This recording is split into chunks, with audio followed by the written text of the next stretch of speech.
Hello, and welcome to the Inclusive Policy Making podcast series brought to you by the Women's Democracy Network. I'm your host, Passionate Fuza, and I'm excited to guide you through today's discussion.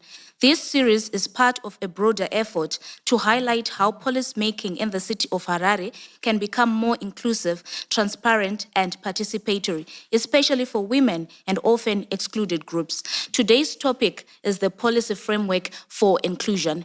And here with me, I am joined by Mikiwe Malenzi. Mikiwe, can you tell us about yourself? Okay, thank you. My name is Mikiwe Malenzi. I'm an administrator and I'm also gender focal person for the Department of Health in the city of Harare. Thank you. Thank you, Mikiwe. So what policies are in place to ensure inclusive policy making as far as you understand the policy framework for inclusion?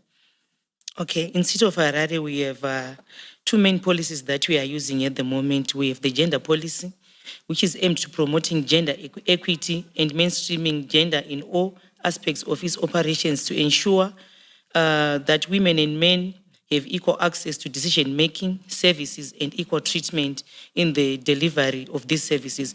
It also emphasizes the need to assess how every policy decision affects women and men and to ensure gender equity.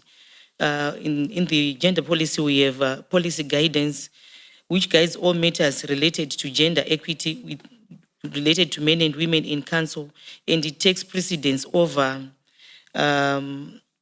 other processes in the case of gender mainstreaming. And the impact on council, it assesses how policy decision affects women and men, ensuring that policies address specific interests and needs to everyone included. It also prioritizes women needs. Policy acknowledges that women often take specific challenges and priorities in areas like water and sanitation, and it aims to address these through targeted intervention. And we also have budget for all these. Council budgets is also used to support gender equity with a focus on water and sanitation initiatives, for example, to reduce the burden on women and accessing these resources. Thank you, Mikiwe, for such an effective insight. Coming to the other person in the room, Vimbai Mlambo. Vimbai, can you please introduce yourself? Thank you so much for this opportunity. My name is Vimbai Mlambo, and I'm the coordinator of the Feminist Leadership and Economic Advancement Initiative. Thank you. All right, thank you, Vimbai. So coming to you, how can Harare City Council policies be accessible to marginalized groups, including women? Okay, thank you. So I think that policies actually must be accessible to marginalized women, particularly those from the informal settlements, because they have very little or lesser access to policies and let alone the services themselves. So the council has a major responsibility of ensuring that the women actually are active, they're actually participating and actually know that the policies do exist. And when it comes to accessing them, I believe the council has the responsibility of making them user-friendly for such marginalized groups. And this means actually adapting to the language as well as information that is relevant and respective to them. This also means building their capacity to actually be able to utilize such policies.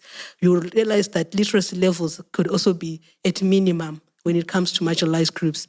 This actually then means being able to educate, capacitate them to bring them to understand what these policies actually are, what are the contents and what they mean, and what are the privileges that actually come with them.